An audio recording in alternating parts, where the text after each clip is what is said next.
Howdy, folks. Happy Friday. Thank God it's Friday. And we had the opening of the NFL season last night. We'll have a whole bunch of games on Sunday and Monday. Russ, I haven't looked at the schedule, but I'm assuming they're going to do that stupid thing where they have 3 games on Monday night on the first Monday. Like they have the West Coast game at 11 o'clock. I don't know if they'll have 3. They might have 2. They might have. Yeah, I hate when they do that. Just just have the one game, but they want to make everybody happy, I guess, and give them 2 full days of football. Well, anyway, we're going to start with that. Go ahead, Russ. Yeah, the only thing I was going to say is it was an interesting game last night with the Buccaneers and the Cowboys. I felt like, as a non-gambler myself, but also, I write articles that attach, some gambling advertising. I wrote that if you were going to beat Tom Brady, first game of the year is always the best one to do it. And I felt like the Cowboys had a real chance. I didn't say, go bet your house on it or anything, but I did say, hey, I felt like the Cowboys, if they had a chance to win, this was going to be the game against a team like this. And it really puzzled me how that spread kept growing to the point I think it got to 8.5. And that never made sense to me because, that to me was always a good bet to take the Cowboys at 8.5. And as it turns out, Dak Prescott really was amazing, and so was Brady. But in the end, I don't know how many people actually bet on the Cowboys, Kev, because it almost seemed like the media was pushing them towards the Bucks, because a lot of shows I was kept hearing, well, the spread's over 6 now. Now you have to take Tampa, and it's I don't know, but I didn't know why. I didn't understand that. No, I don't understand that logic either. The higher the spread, the more I want the Cowboys, because right, you would assume that it was going to be. It's almost that inside info thing, Kev. There's this undercurrent that has been going on for years, where Vegas knows more than you and me, so you have to go with the Vegas idea there because they're laying all these points, so they know what's going to happen. That's what it comes from. Well, the deal is that Vegas is all based on historical results and mathematics, not on inside information. The days of finding out who's hurt and right, the quarterback is just broken up with his girlfriend, that's over. They deal with it in terms of what has happened historically and so forth, and algorithms and all that. But I expressed this in my own inimitable fashion in our sort of group text last night. Back in the day, we used to get that inside info. Like when I was in fantasy football leagues and I was trying to get scores, I would call Sports Phone and they would have the gambling, the Stu Feiner. Russ knows who Stu Feiner is, but Stu Feiner, and he'd give you that 6-point parlay on this and that, this whole thing. Now we've got FanDuel and DraftKings, and we've got some. I'm not casting aspersions on 25-year-old attractive blondes, but we got a 25-year-old attractive blonde giving us the bet to bet on for the Dallas Tampa Bay game, and how it's really changed from then until now. Honestly, I think everybody knows from what I've said previously on shows, I've really gone anti-fantasy football. At least I used to really be into it, and now I'm not into it anymore because it's just so overbearing when you have 5 shows on ESPN giving you here are the top 5 running backs of the week. It's there used to be a thing where you would develop your own system, Kev. You would say, here's your guys. Now you've got experts on ESPN and ESPN2 and hours devoted to what your lineup should be. And really it's overkill. And now it's to the point where it's not fun anymore.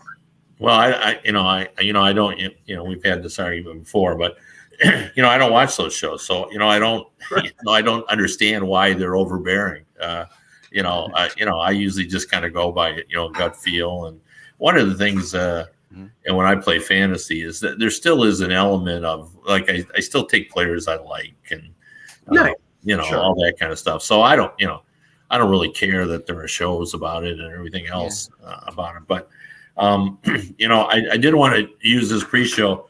Losing my voice a little bit to talk a little bit about our good friend Eklund here got his father got an honor. His late father had an honor bestowed upon him, and the three of us found out about it today and thought it might be nice to kind of open the show to talk a little bit about that, Eklund. Can you talk a little bit about So what happened? Yeah, so it's really cool. Yeah, so my dad was a lieutenant colonel in the Air Force.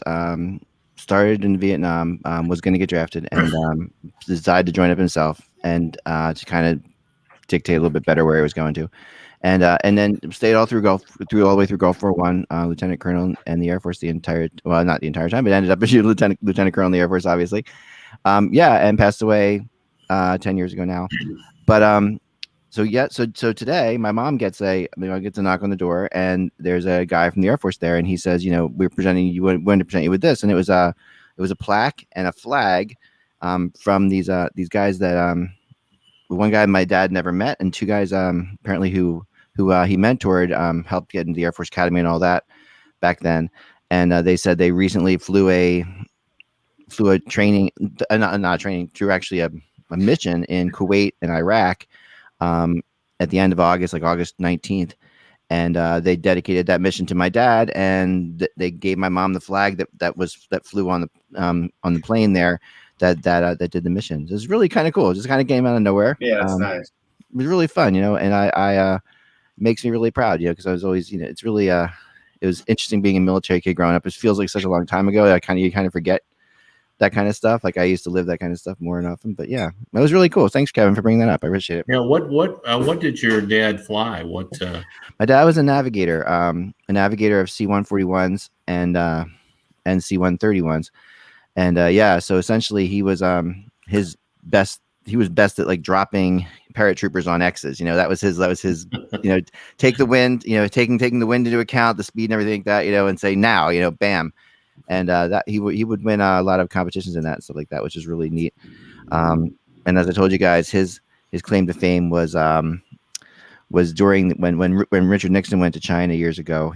He it was a very, very famous mission, as Mike, I'm sure, knows, the history guy. But Nixon to China was a big deal, and they were really nervous about flying him there in Air Force One. So they flew a bunch of C-141s, and my dad got a chance to fly him there because the Chinese and no one knew which airplane he was coming in on.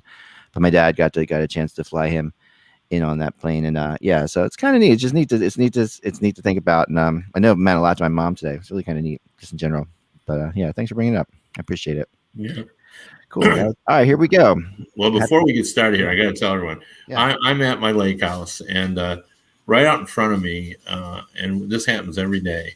For some reason, there's good fishing right off my dock. There's some lily pads there, which usually is a hiding place for bass. But we always have these boats, and they just come within 12 feet of our shore, and they do that. And there's like guys out there now. It's just like a beautiful day, and there's two guys out to do that. It's quite picturesque and does not lend itself to talking about hockey. So I hope I can focus. It feels like the last thing in the road. I know, it's funny. Although I will say, at least in the Northeast today, at least where I am, Russ, you'll test this. Today is the first day I woke up and there was a little bit of fall in the air. Like it felt like, okay. Yeah, maybe, a little bit. Maybe fall's coming. The car was covered with dew. I'm sure you've had that already, Mike. But So, August 31st, it was 80 degrees here. September 1st, I woke up, it was 65 degrees. I'm like, I broke out the long sleeve shirts. It's like, oh, here we go. Yeah. We still have a few weeks of nice weather. It'll be good for October here. Yeah, if the hurricanes don't hit. So I like at least it's easier, a little bit easier when it's not so hot to talk about hockey. Like I like when the fall comes. At least it feels like last year. We've had several. Having the Stanley Cup final in the summer was crazy. But this is good. All right, here goes, guys. Crazy. Here goes. Ready? Hello, Hockey World. It's Friday, September 10th. Happy birthday to my dear wife. Hello, Hockey World. It's Friday, September 10th, 2021. I'm Michael Agello, and yes, Tom Brady is the greatest quarterback of all time. I'm Russ Cohen from Sportsology. Kevin Allen, Hockey Buzz. And I'm Eklund. You're watching HockeyBuzzcast on HockeyBuzz.com. This is the podcast that comes every Monday through Friday to fill you in on the comings and goings in the hockey world. And we We I don't know what other news we have today, guys, but to get into, I couldn't find much else to get into this Team USA thing. I think we should launch into it. Do we have anything else, Mike, out there? I was just gonna touch on like a couple things because Elliot Friedman did report yesterday that there was some contact made between the Sabres and other teams regarding Jack Eichel. It didn't specify who, but that the talks are sort of picking up. But again, with this whole situation, we keep going back to this. How is there any advancement in or advancing this story until he gets the surgery? Because you don't know when this player is going to be back until he has the surgery. So, I mean, I think this is just USA Hockey with due diligence, and it's turning into a story. I think that's all it is. Well, I mean, USA Hockey factors in the fact that we're going to talk about the Olympic team, and they want no, but I'm saying they're doing their due diligence now, just getting a status update because they have an interest in having him on the team. I don't think it's anything more than that. Yeah, and I do think if they're not having direct contact with the agent, teams are now sort of getting. It's kind of like when Switzerland serves as the intermediary between. I'm sure that stuff's going on. Like talking to a friend of Eichel's, and he says, Eichel told me that, if you guys trade for him, he's going to have the surgery and he'll be ready by blah. So I'm sure there's some of that going on. There's always some of that going on. So there definitely is. So I do think, probably teams know more about Eichel's situation than you would think they would, given that the Sabres haven't really been forthright in allowing all that. So I think a trade could happen. I think so too. And like I said before, I mean, I heard from somebody really close to Eichel that the surgery was going to happen soon. Now when that means, who knows? But I think other teams know the surgery is going to happen soon. I imagine USA Hockey knows the surgery is going to happen soon. I think everybody's sort of aware of that at this point. Whether what that surgery is still, we don't know for sure, but speculated that it's the surgery that Eichel wants to get. But like you said, you have Barry, people working it now. People are working this thing, so we're gonna see where it goes. The other thing was that Friedman reported, and this does make sense based on what we've sort of heard about these restricted free agents who are not signed yet. That right now there's sort of basically a wait and see approach here, waiting to see which one of the Kaprizov or Tkachuk or Pettersson signs first to use the other as the comparable. That all these free agents are sort of waiting for one or the other to take the jump, and then that'll set the market. Now the thing is, I mean, these teams want these players in there before training camp, so I mean they can push it to the edge. But I mean, I don't know how much that is the case, but I mean, I think Minnesota wants Kaprizov in training camp, and obviously Vancouver wants their best defenseman and their best forward in there. So, I mean, we'll see when these get done. Oh yeah. Yeah, I mean, the Brady Tkachuk one seems like the hardest one to get done now, because that's the one we're hearing the most static out of, and so that one I think is going to run through training camp now. I wonder if training camp, and I have no idea whether this is true or false, and this is just me throwing it out there, and maybe we can discuss this. Is training camp more important this fall? Because I know I was trying to find out, usually, like, for example, in Detroit, all the Red Wings get together prior to training camp, and they all skate together. So it's almost like a mini practice. There's guys from other teams that live in the area. As far as I can tell, even though there are guys skating together, I haven't been able to come up with a group effort. So are they not doing that because of COVID? Are the groups small? No, they are. In Philly, they're doing a group effort. I've seen pictures of at least 4 or 5 or more guys. Even Shane Gostisbehere is out there, and because he hasn't gone out to Arizona yet. So are they having but I'm talking about the ones where there's 15, 18, 20 guys. Are they still doing those? Okay. All right. I haven't seen any of those yet, Kev. I agree with you. I haven't seen any. I've seen smaller groups too. I know there's a group in Buffalo that's going right now, but Yeah, the funny thing is, and I'm monitoring and it's different because it's the development camp rather than like the training camp for the NHL players. But the Leafs are holding their development camp right now, and they've changed their approach to the way they normally have their development camp, which is usually early in the summer. This one, because of obviously COVID, they're having it just before training camp, and some of the players that are participating haven't played in 18 months. So they're doing more of a competitive sort of like scrimmage type of situation rather than like drilling and teaching, because these players really haven't played competitively in such a long time. So I think that's probably having an effect to a lesser extent on the players who are gearing up for training camp in a couple weeks. I will say this. I've heard when you talk about those guys who haven't signed yet and what Elliot's talking about, I was going to work on an article about Elias Pettersson. I've been doing that and trying to find out where that's at. And what I've heard really is that's not going great either. I mean, it's not like the Brady Tkachuk thing where you're seeing it as vocal, but he actually has said some things in the Swedish press a little bit too. And to the point of, he wants to stay in Vancouver, but time will tell kind of stuff, which is always one of those like, interesting things to hear somebody say. And a lot of guys usually don't say that unless there's something a little bit weird going on. And the feeling is that he's probably more likely to end up with like the 5-year deal than a longer deal. Well, the question I have is the fact that he has the same agent as Quinn Hughes help this situation or hurt this situation? Or is it not a factor at all? I don't know. Kev, what do you think about that? Yeah, that's a great question. It's almost, I mean, it's not, but it feels like almost a conflict of interest because, yeah, it does. He knows what's going on with the other guy. And, in his position, would you want to get more money for one guy over the other? Like he's the agent is sort of in a bad situation there. So, yeah. You could almost see, Kev, you could almost see that if it doesn't go well for one of them, that one of them may switch agents at some point. You could almost see that coming. Yeah, there's definitely that possibility of each one getting kind of ticked off about the situation does. I mean, I remember talking to Bill Zito years ago when he was an agent for both of the goalies.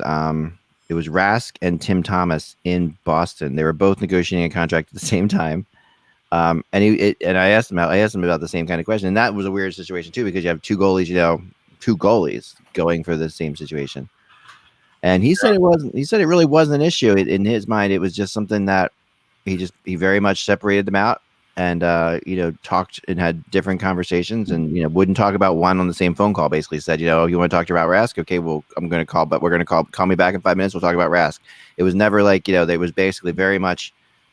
And you do the best you can, but I think there's a human nature aspect of it that you can't get around. I mean, there is a human nature aspect of it. I remember Chris Chelios, when I did his book, talked about he was bothered when his this wasn't an agent, but when his fitness trainer decided to take on, because it was his personal fitness trainer, one of the other top defensemen in the league. And he felt that was a conflict of interest because he felt, well, if you're trying to make him better, he's my competitor. He's who I'm going against to try to win awards, that sort of thing. And, the same is true, I would assume, just human nature. A player would say, well, if you're, representing him and we're trying to get a contract at the same time, and you take a little bit more for him, maybe that's what I would have gotten, the extra $1 million that I'm looking for, right? So I don't know. It just seems weird. Like, these things are going to happen because there's, so many players and, only 50 agents. But it does seem weird. I agree. No, I totally agree. And the one thing just about them potentially changing agents, if it wasn't a guy who's a super agent like Pat Brisson, I would say, they could go away from somebody and go to somebody else. But Brisson is the agent for both of them. I would think that they would stay with they both would stay with him. Brisson's busy, isn't he? Like he's got. Well, and Pat Brisson, like you're going to stay with Pat Brisson. It's just like when. you have one of the top agents, that you just feel like you're with them forever. Although saying that, they lose clients too. I'll tell you who they lose, and it's like they lose the middle range clients because, it definitely, if you're like a second or third liner now, and that Brisson's working on Eichel, he's working on Pedersen, he's working on Hughes, working on other guys too, you definitely start feeling like you're not getting attention if you're a third line guy. Those are the guys. Then those are the guys. I agree. Or the guy that's just barely hanging on. Yeah. But you say that, and and my argument would be if I was Brisson, is hey, look, I've got relationships with general managers of all 32 teams. Right. If anybody can get you a job, it's me. And that's probably true. It's true. And he's also got people. Remember, there's other people. There's people working for Pat Brisson too. Yeah, so exactly. They're not just all. Not everybody's talking to Pat Brisson directly. And at this point, there are less than 10 restricted free agents out there. There are a few UFAs who are looking for deals, but right now there's not a ton of work for them to do. If it's July 1st, then they're going to be spread out real thin. But right now, he's concentrating on Pedersen and Hughes because those are probably the only two clients that he has that are unsigned right now. I'm not sure, but they're the biggest. And from what I heard, the Hughes is going to be a little bit easier because he's not going to demand the gigantic contract, and he's definitely not the star quite that Pedersen is. Even Hughes. I disagree. I think potentially, but Pedersen's the forward. Hughes' star is rising quicker than Pedersen's now. Pedersen had a slowdown there. And defensive prices are extremely high as compared to forward prices. Yeah, I agree with Mike and Russ on that. Yeah. They're equal in terms of probably are. Maybe we'll see, them sign the same day or something like that to the same number. Same contract, yeah. The same number. We have seen that happen before. Wouldn't that be funny though, based on our conversation, if they both? I know they both signed the same exact deal, like 8 years, $8 million or whatever, something like that. I don't know. It feels like if I said 8 million, 8 years, 8 million for each of them, what would you say? They don't have the cap room. No way they're going to do that. Yeah. No way the players are going to do that. Okay, so that's you don't think Hughes would do 8 years for $8 million? No, I think he would do it. I think he would do it. I think he might do it. I think he might do it. I think he'd want closer what Makar got, which is 5 years or 6 years at $9 million. He'd want. I don't know if he's that aggressive. Mike. Maybe not the AAV. He's not Makar. Yeah, I think the term. Term he'd want 6 years. He'd want it, but would he take 8-8? I think he would. I think he might. I would if I was him. Put it that way. I was thinking about actually doing a story about this, but it's amazing how many people in the 60 million range, that seems to be a number that everyone will accept now. Yeah. You get to 60 million, suddenly everyone's, that's still a lot of money over whether it's 7 years or 8 years. It's still a lot of money. In this environment, it's a hell of a lot of money. I mean, like right now, based on what we've been through. Here's the interesting, and obviously general managers are gonna talk this way. Kyle Dubas was interviewed on the Bob McCown podcast with our friend John Shannon, and when Dubas was asked about Morgan Riley, he said, "Well, basically, I don't really want to talk about like what Chicago paid Seth Jones or what Colorado paid Makar or what Edmonton paid Darnell Nurse. I'm more interested in what St. Louis paid Colton Parayko," which, of course, the difference between Parayko's money and the other ones is about $2.5 million. So that's telling you I have a range of what I want to pay Morgan Riley, and that's $6.5 to $7 million, and not $9 million. So do I think Hughes wants Makar money? Yes. Do I think he's going to get it? Maybe not, but because they have to pay Pedersen too. But so does Colorado's got to pay McKinnon. They still paid Makar $9 million. They're going to have to pay McKinnon 11 or 12. But I don't think anyone thinks Hughes is in Makar's category yet. No, but I think the issue is the reason I think he might. I don't know about that. I think he is. Yeah, I think he's close. I think he could be, but he's not there yet. Like I think Makar has sort of put himself above everybody almost. Like I think that's fair. I think he's a little bit ahead of him.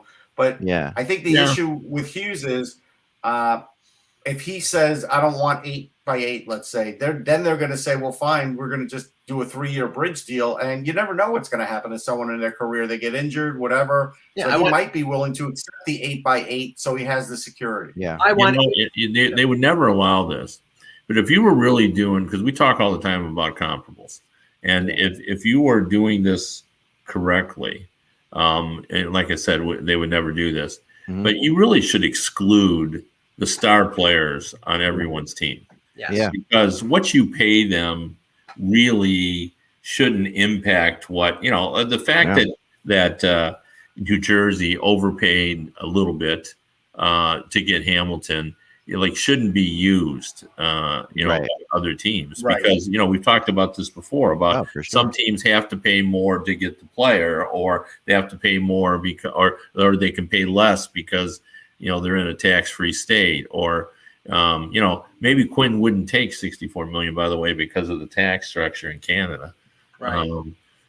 But he certainly would take it if he was in Tampa. So anyway, if you're doing this correctly for comparables, you should kind of exclude the star players, because, everybody's got to pay them what they got to pay them in order to get to the state, because they're stars. So, and you're right. There's circumstances beyond just them too. Like it's so situational. It's so city by city.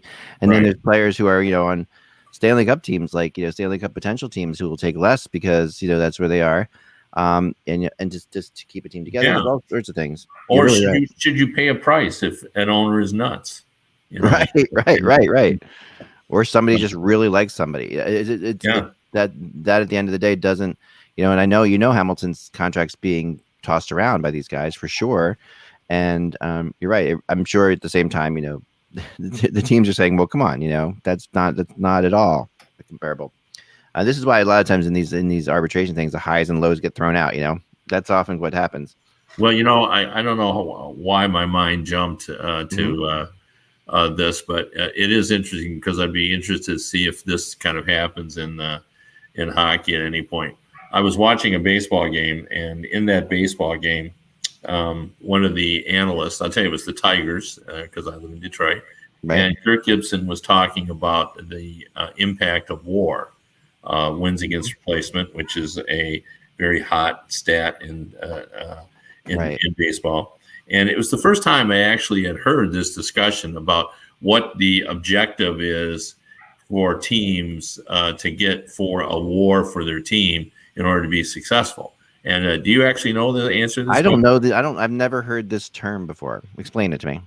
Wins against replacement? Well, Russ or Mike would probably be better at it than me. I do know it for baseball for sure. Yeah. How does it work?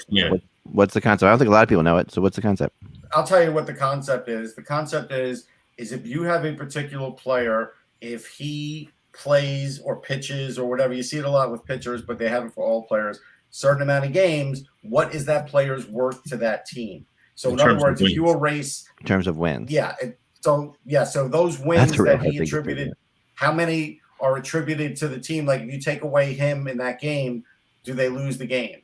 It's like that. That's really hard. A real great player would be a 7 or an 8. Right. Mike Trout or Shohei Ohtani would be a 9, or it would be an 8 or a 9 or something. Yeah. Something that would be out of hand. Anyway, the reason I bring it up is, and not because of the stats here, but it was the first time I had ever heard anybody say, like a team, like when the Tigers reached the World Series the last time, the team's WAR was 40, and that apparently is what teams try to reach in terms of their WAR. And so, the Tigers this year are, and I don't remember what they are this year, but let's just say for the sake of argument, they're at 15. And he was talking about how they were going to get their WAR up to 40 in order to be competitive. And I never, ever heard that conversation before. Wow. And my first thought when I was watching that is, are we ever going to see that in hockey where the advanced stats get to the point where, we're going to be talking about them in the middle of a broadcast? I think so. Because we all got tired of plus minus in hockey, and then it became hot in basketball. So I do think it's going to happen. Yeah, but what I think is going to happen, Kevin, is that you're going to lose half the audience when the color commentator is talking about that, because half the audience won't get it. You have to really explain it. And I also think such a statistic. Everyone wants it. That's sure. I think such a statistic is virtually impossible to quantify in hockey. Like I can't. I don't see how you could. I could see how you could do it in baseball. For goalies, you can. Yeah. maybe goalies. I could see it, but I mean, this baseball is such a weird one-on-one sport. It's such a different kind of sport. But this is it really is always a one-on-one sport, right? Well, that's why I use pitchers as the biggest example for baseball. I use pitchers over everybody else. That's the one I really look at. But I think for hockey, you could use goaltending. Yeah, but in hockey, you take a guy out sometimes, and the team gets better illogically. That's what you see. That's a really common thing in hockey. Like a team will rally. And he wasn't going to win that game anyhow. Then, right? You might get a backup getting a couple wins like that. That's not really maybe with matter. Goalies. I could see it with goalies, but beyond that. Before we go to USA, one more thing I want to bring up because we kind of talked about it a little bit. I think before we went on the air, I was on a podcast with Bob Duff, and it was a Sharks podcast, and they were talking about Evander Kane and the fact that his teammates reportedly are unhappy to the point that they didn't want him room. And they called Bob and I, because we're old coots and we have been around long enough, and they wanted us to discuss the times that's happened before. And Bob and I went through the annals and really couldn't find any instance of winning teams where there were players that didn't get along or hated each other and everything else. Well, what's funny about all that is we can, off the top of our head, in every other sport, think of instances where that's happened. In basketball, it happens routinely, Shaq and Kobe, right? When Chris Webber, back in the day, the Yankees were always Munson and Red. Rodman was a disruptive force. He got along with everybody, but he was just because of being Rodman, he was a disruptive force. Yeah, not always though. He didn't always get along. Not always, no, not always. But so there are a lot of instances. So what's that say about our sport? There are plenty of instances of players and coaches, teams winning, right? Despite tension. I remember the Tampa Bay Lightning and Vinny LeCavier and Jay Feaster having to call both of them in his office and saying, "Hey, I'm not firing you and I'm not trading you, so you better figure it out." Right. So I don't know. I think that says something good about our sport. But I think it does. I think there's I think players tend to just leave a lot of the off-ice stuff off the ice in hockey more than maybe they do other places. I think too. I think that I've seen that, but we've seen that before in different situations where players come in who are just they've got something bad. But this is a really interesting case because Kane obviously rubbed everybody the wrong way last year a lot and was also at times one of their best players. So that also I think puts you into a spot, because when one of your best players is acting like a jerk in hockey, I can see that really rubbing the hockey mentality wrong, like that, because the whole hockey mentality is don't be cocky if you're not doing well. If you're not playing well, you can't be cocky. If you play well, you can maybe talk up in the locker room, but if you're not playing well, don't talk up in the locker room. That tends to be like something that travels. But so when you're a jerk and you're playing well and you're talking up, but that's tough. That's what's happening with Kane. Right, but obviously the issues in the Sharks, and none of us are in the Sharks locker room, so we don't know 100% for sure. But this is not just he's a jerk, because he was a jerk when he was in Atlanta, and he was a jerk when he was in Winnipeg, right, and he was a jerk when he was in Buffalo. This is a higher level act. This is what he's doing off the ice. Higher level of being a jerk. Sometimes I think like if you're a jerk, you're a jerk. Yeah, it depends. There are a lot of teams that have jerks on them right now. Yeah. So right. I think what I think a real it is. Big jerk. I mean, as you could say, I don't know if he's a A-level jerk. He's a top flight jerk. But but also I think the fact he's playing well amplifies everything. I just think that everything is amplified. Is Evander Kane a 5-tool jerk? Is that what we're saying? Yeah, I'm going to say he's that. Yes. Yeah. And he's an E5 jerk. And I'll say that everything's in the press, and players get tired of that. They do it, and they don't appreciate that there's something that doesn't compute to them when the guy is acting like that, is playing is one of their better players on the team. I think it just rubs everybody. It makes everybody feel weird and just completely because he's going to take ice time from people because he's better, and there's all kinds of stuff that happens there. So. Be really interesting to see how this plays out, and if anybody else would take a chance on them. Speaking of jerks and calling them out, and I've been guilty of this myself. and I guess it's still true, but it's not as true as I thought it was. When we often say, well, it was a little bit easier because for the older players because there was no social media. But as I mentioned before, I'm finishing up and I'm basically within 48 hours of being done on the book with Bernie Nichols. And he didn't report to Edmonton in the early 90s, which is 30 years ago. Mm-hmm. And he didn't, that was before the internet, before social media. And yet he felt all kinds of pressure because of what the newspapers were writing. And it was really kind of social media type stuff. Like he stayed home because his wife was pregnant with twins, and Glenn Sather said something about, squaws give birth on the prairies every day. And that made it in the headlines. And then one of the columnists at Edmonton wrote, he's making $750,000 a year. He can afford to get a nurse, and that went around. And then the newspaper guys were speculating about whether he just didn't want to come to the Oilers because he thought they were rebuilding. They had gotten rid of all their players, and so it seems like they got a free ride.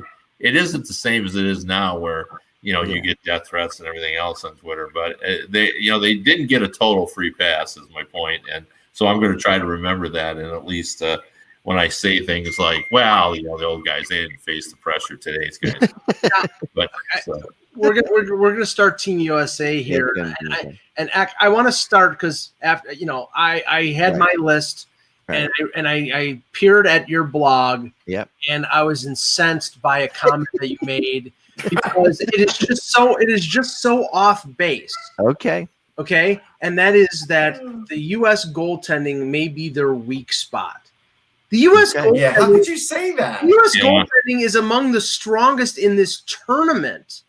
I mean, you have Hellebuck, Gibson. We'll see, Mike. Let me finish. You have Hellebuck, you have Gibson. So a lot of people have Thatcher Demko as another potential goalie on that. Rule out Spencer Knight. I'd put Spencer Knight on my team. Right, and if they want to go with the third young goalie, who's the guy who watches and which they do, that's very possible. I don't think they're going to go with Jonathan Quick because he's past the best buy date. But Hellebuck and Gibson, I think that's stronger than Team Canada's goaltending. It is. I'm not saying that. All right, listen, I'm not going to sit there and tell you that Team Canada's goaltending is the strongest it's ever been. I mean, Price is Price, but beyond Price, we talked about yesterday. Beyond Price, you're right. I mean, the second, I'll take the second stringer for you. I'll take second stringer for USA over the second stringer for Canada. I said among the three, offense, defense, and goalie. To me, this is their weakest spot, and to me, this is the thing about that, Tell me how many series Hellebuck and Gibson have won in the playoffs so far. You know what? This is your checkered past against both of these goalies. It's so obvious. No. My checkered past against these goalies is the fact that they haven't won, Russ. I mean, Hellebuck got to a conference final a few years ago. He did get to a conference final. How do you think they got there? No, and he was a huge part of it. No question about it. He won a Vezina. He won a Vezina, yes, but I've also seen him come up small. See, the thing to me is this: like when I look, neither of these guys is Ryan Miller or Jonathan Quick. None of them are. I mean, to me, those Gibson's not Ryan Miller. No. Really? So let me ask you. Gibson's not Ryan Miller. I think Hellebuck is as good as Ryan Miller was when he entered the 2010. Yes, Ryan Miller, but not Jonathan Quick, right? Ryan Miller's shining moment in the NHL or internationally was Vancouver in 2010. Yeah. He was very good for the Sabres in consecutive years, getting to the conference finals. Yep. But really, he was a very good, but probably not a Hall of Fame goaltender. But he never carried the Sabres on his back to a Stanley Cup final. So I think no, he didn't. But here's the thing about Miller and Quick, and what I feel is important for goalies in this tournament is side-to-side quickness. I've always felt like the Olympics, and when you get to a higher level, or even the All-Star games, like watch how the best example I can bring up. It's hard to bring up NHL All-Star games, right? But But in an all-star game, you see a goalie's tested like side to side. Hellebuck is a great goalie as far as positional goes, as far as being in the right spot, as far as letting the puck hit him. That's what he does. Okay. And that, Price is that too. Price does the same thing. Price is great positionally, but Price has the ability to make some spectacular side-to-side saves that Hellebuck just doesn't have the ability to do. See, I mean, okay, and I don't know how much you watched Winnipeg Edmonton, the first round series. He was fantastic in that series against the Oilers. I mean, this is against Connor McDavid and Draisaitl, and that was the reason they won. They won that series. I mean, and okay, the only thing I can say negatively against John Gibson is that he has had injury issues throughout his career. Durability, again, he gets hurt every year. You can set your watch by it. But I know, Kev, that's my usual. My usual MO. But he's a fantastic goal. He kept a bad Anaheim team in the playoff race last year longer than they deserved to even be in it. I have some stats for Eklund. So for shutouts, he's 4 times he's been in the top 10. Yeah. For saves, he's been in the top 10 3 times. His save percentage, shorthanded, is .925 for his career. If you look at what happens with Gibson every year, is he's the best goalie for like half a year, and when Anaheim starts breaking down, and he's facing 40-something shots a game, no goalie can overcome that. Listen, I mean, this is just an opinion. I mean, honestly, and what it comes down to, I'm not going to sit there and say Hellebuck's a bad goalie. I mean, I'm not going to sit there and say that he's not and he's a great NHL goalie. You used to say that. I did have issues with him, but I did come around. I had issues with him. We're not arguing that. We're just arguing that it's not USA's weakest link.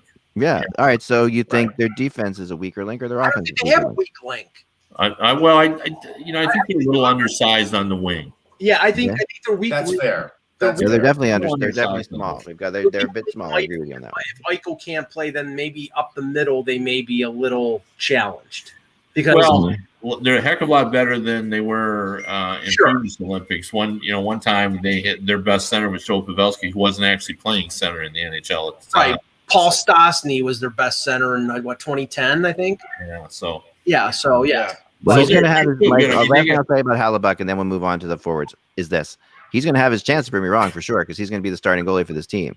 Yeah. There's no two ways about that, right? And then when I see him play best against best, when I see him play against the fastest, quickest side-to-side players in the world, and if he shows me that he can then hold up under that kind of pressure like Miller and like Quick did in the past, then I will be the first to say I'm wrong. But there's a little too much of a certain kind of goalie that I just don't like in Hellebuck, and I like for regular seasons. I like for piling up wins. I like for piling up shutouts, but I don't like in certain situations against the best players when they get you moving. Name me a 6'4" goalie that's no, you're right. Side to side as to what you're talking about. That's you're right. You're right. No, I'm not, and that's not his fault that he's that size. But you're right. I wouldn't necessarily go with the big stand-up. He makes it up in other ways. That's my point. And he's a big stand-up goalie. That's what he is. And listen, and he's solid, and when as positionally he's solid, and he's only a couple times in the playoffs he has won a couple series, a couple times he's fallen apart, but we'll see what happens. Here we're gonna see what happens. Let's move to the forwards. So line one, I'll start just because for the fun of it, because you guys will probably have disagreements with it, but I'm putting Matthews with Patrick Kane and Alex DeBrincat on line one. And I know a lot of people are questioning whether DeBrincat even makes the team, but I actually do like. No, he'll make the team. I like the concept. I think he's as close to a lock as you can get. Okay, I like the concept of the 2 Chicago players playing with Matthews on line one. They sometimes play on the same line, but not all the time. They play on the same they play enough that they're going to play enough. Yeah. So I like that. I'm with you. Okay with that line? All right, line 2, I have Jack Eichel if he's in there, of course. If he's not in there, that's the question we have to get to. But then as far as wingers go, I have Johnny Gaudreau and Brock Besser as my second line wingers.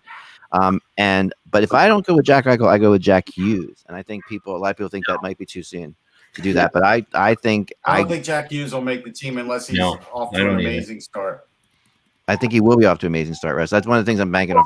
I think Hughes is ready to just explode into this league. That's what we'll find out. For today's purposes, right. I can't put him on the team. Right. So I guess the question for you guys is who steps up into line 2 if Jack Eichel's not there?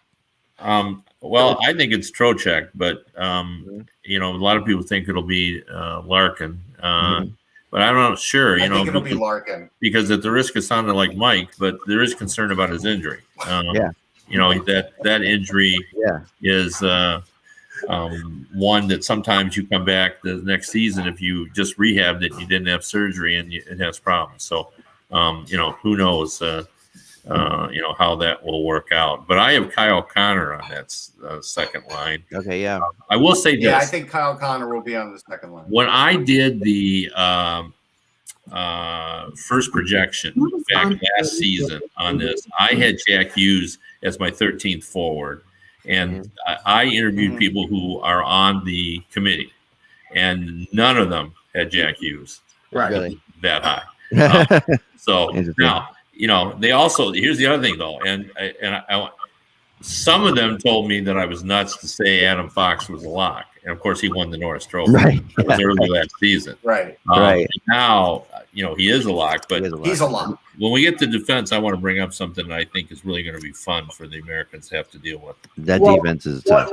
One player who is traditionally a winger, but has played center the last couple of years out of necessity, and would provide potentially a size disadvantage for some opponents might be Blake Wheeler. I think Blake Wheeler is going to make the team, and he could play center if Eichel is somebody, because think of it. You have a 37-year-old Pavelski. We have a young Hughes. You have Dylan Larkin.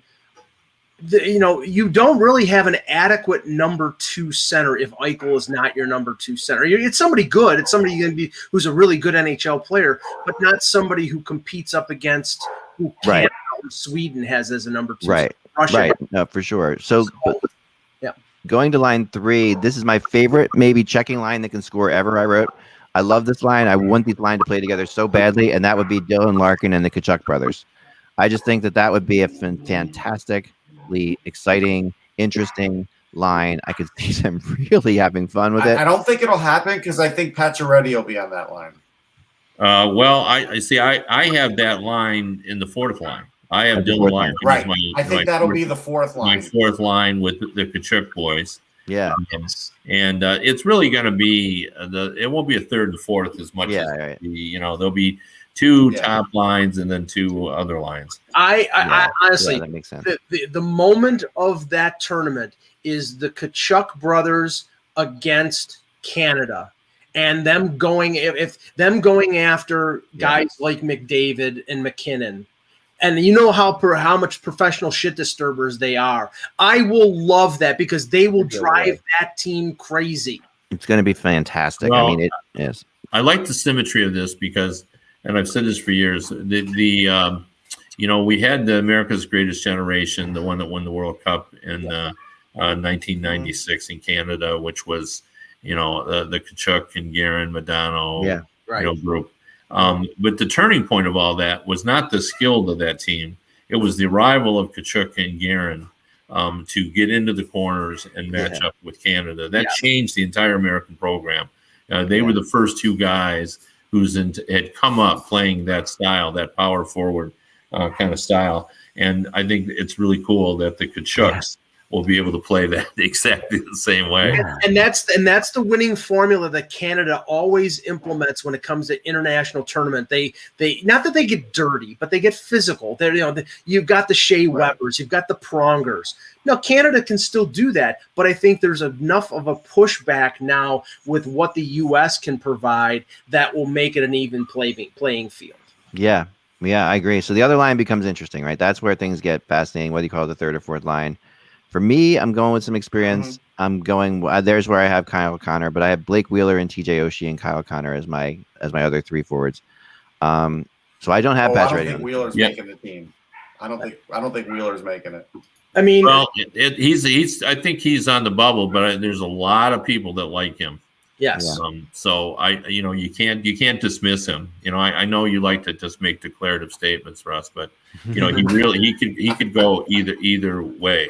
right on that because there Well, is. he's going to have a good start to the season, and he hasn't in a couple Yeah. seasons. That's the only reason I'm saying that. Now, other guys that could be in the mix: Jake Gensel, I don't have him on this. JT Miller, Maybe Miller. I think. Yeah. I had more people that I talked to who thought Gunsel wasn't going to make it than did. Yeah.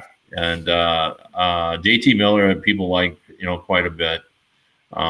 Yeah, I think Miller will make it. And a lot of people think, especially based on the fact that he had a great year last year after a great playoff, that Joe Pavelski could be the Chris Drury of the 2022 team, be that fourth line veteran guy, the leader, maybe even the captain of the team because he's been in other Olympics. Yeah, or he could be just the 13th forward. As well. Yeah, I mean, absolutely. I think he's in the mix. He plays big. The fact he's played center in the past, because you want that 13th guy to be a center for sure. Right. Yeah. Now, okay, yes. I'll make with my usual hyperbole. The U.S. defense is the best unit of any team in this tournament, potentially. The best. Yeah, I think so. Yeah, and I got to ask this because I think this is so much fun. Out of these four players, Seth Jones, right shot D, John Carlson, right shot D, McAvoy, right shot D, Jacob Slavin, who sits? Slavin. I think Slavin. Boy, I don't know. I don't know about that. Slavin has a lot of. He's very popular. I mean, don't get me wrong. He's a fantastic. No, I know, but I think that's not. It's a tough call. That's all I'm going for. I think it's a really tough call. That's a really tough call, but I think the thing is just what McDonough showed in these past playoffs. I think put him back into that world. I think that's. I really think in this past playoffs, McDonough. And if Pavelski isn't the captain, then McDonough is probably. I mean, is McDonough right shot? He's a left shot. Sorry. You were talking about. I'm sorry. I apologize. Yeah. So I was thinking you mentioned him in that list. You had I was gonna say I got him in the wrong spot here. You got him on the other side. Sorry. So Slavin. Yeah. So one of those guys. Oh man. So my left shots, I got Werenski, Quinn Hughes, Adam Fox, and McDonough. I believe Jeff Petry's. Is Jeff Petry a right shot or left shot? I think he's a left shot. Left shot, yeah. I don't know if Jeff Petry makes it, and he had a great year. Well, but I think he's in the mix. And, he's in the mix. Yeah, for sure. Are you keeping off McAvoy? Is that right, or who are you keeping off? No, McAvoy, right? Yeah, McAvoy. So you've got McAvoy. Jones, Carlson, McAvoy, Slavin on the right side. Werenski, Hughes, Fox, McDonough on the left. Right. Okay. I think one of your pairings is Werenski and Jones simply because they played together for so long in Columbus that they know each other like the back of each other's hand.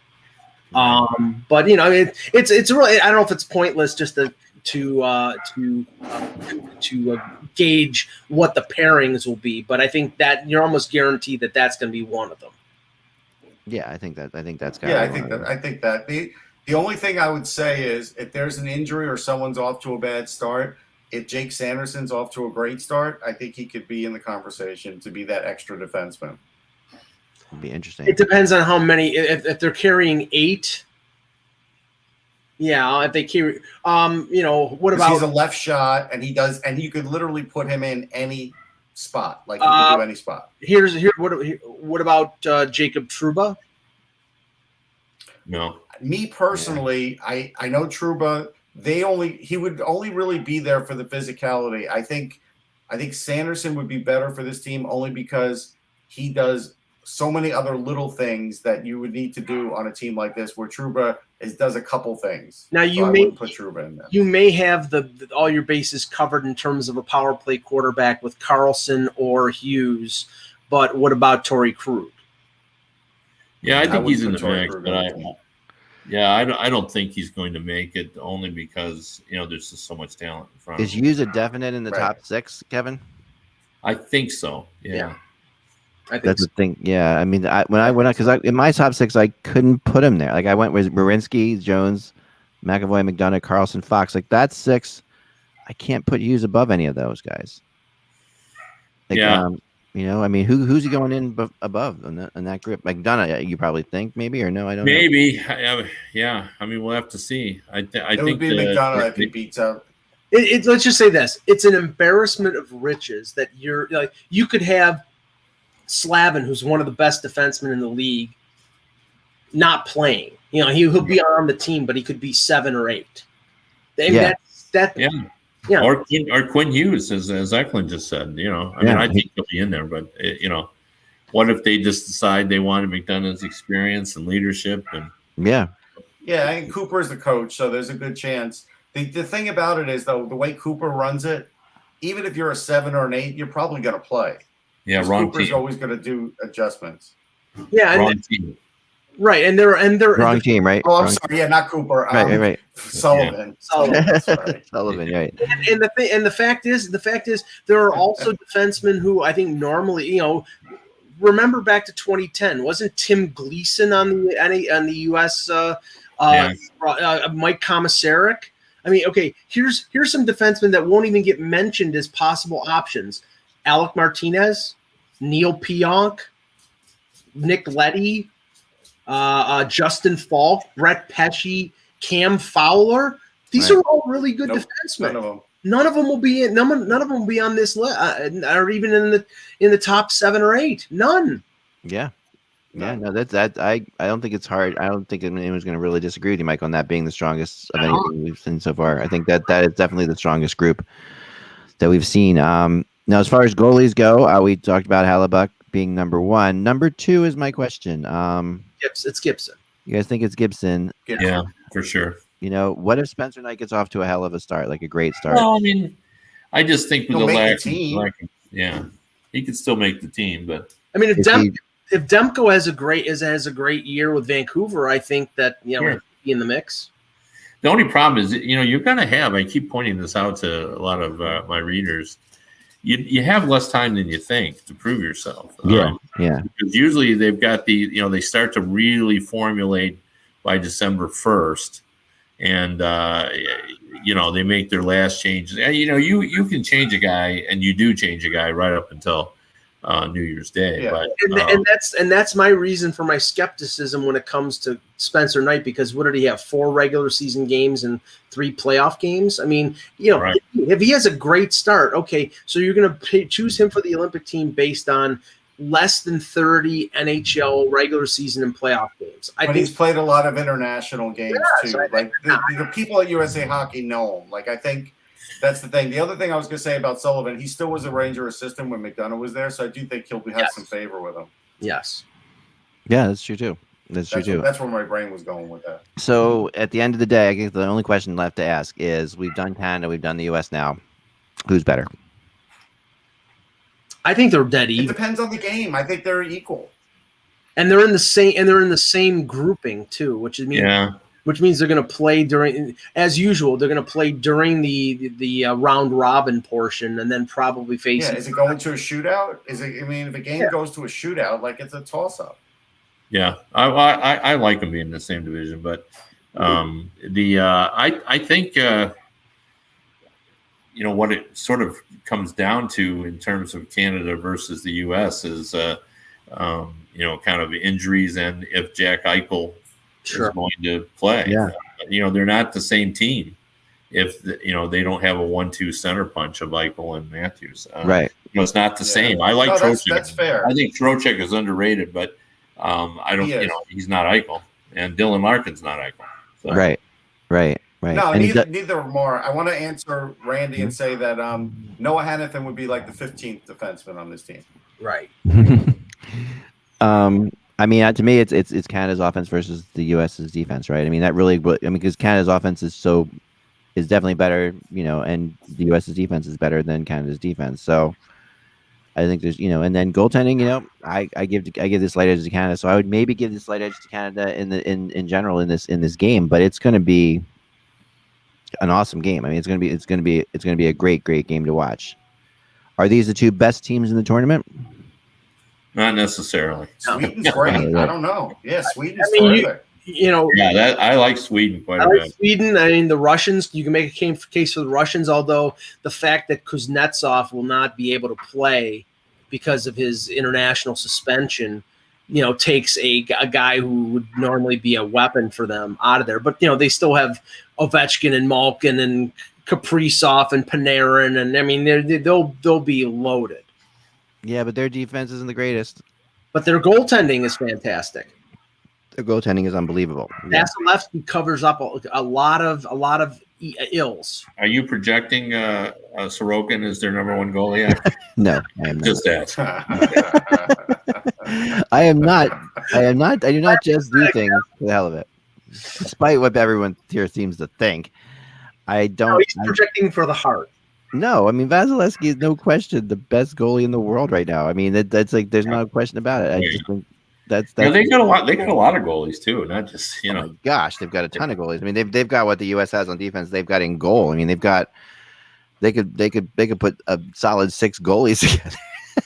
That team is ridiculous in goal. I mean they really are. So yeah. Okay, but I don't. I disagree with you guys that I think that anybody can touch Canada or the U.S. in general. Though I think that. I really feel like Canada and the U.S. have risen. The talent level has gone up for both of them more than it's gone up for Sweden, Russia, or Finland. Like I think Russia and Finland, they have great players, of course, but I think that we've seen a bigger uptick from both Canada and U.S. than. Well, if you think about it, we should be that way. I mean, we're a country in America of 339 million people. Right. Canada has over 30 million people. Sweden is the size of my state of Michigan. Like we should be so much better. But every Olympics, Sweden is there. They're really mentally tough in international tournaments. Where I always feel, you can expect the best out of a Swedish team, and I usually expect the worst out of a Russian team in the Olympics. I don't know. Yeah. And the Russians have no question tons of talent, but they have some of their big players like you mentioned. I mean, Kovalchuk's no longer there. Tarasenko's not really a force anymore. Their defense may not be up to snuff. Their defense will be tough, and then they always force in a couple of KHL guys, whether they should be there or not, because. Right. No, and Russ is right. I think that hurts them, that they feel to be politically correct, they got to have 3 KHL guys. So are they handpicked by Putin? Probably. If Pavel Datsyuk makes it at 44 years old, or they take Igor Ozaganov or some KHL defenseman, then they'll knock him down a peg. But if you take the NHL guys, they're a pretty good. I wouldn't bet against Datsyuk. Well, he's supposed to announce coming up if he's going to retire or not. So okay, yeah, there we go. He'll announce when Chara announces, I guess. Yeah, okay. A little bit of minor breaking news: a free agent signing, Erica Branson, who I mentioned a couple days ago as a potential PTO. He signs a 1-year deal with the Calgary Flames at almost $2 million, at $1.95 million. So it's a good last minute signing for him, man. That's good money at the last minute. And I agree with that. They need. Yeah. I thought he was for sure was going to end up as $1 million guy. Yeah. All right, that's all the time we have for today, folks. Have a wonderful weekend. Remember, without the buzz, it is just hockey. We will all talk to you on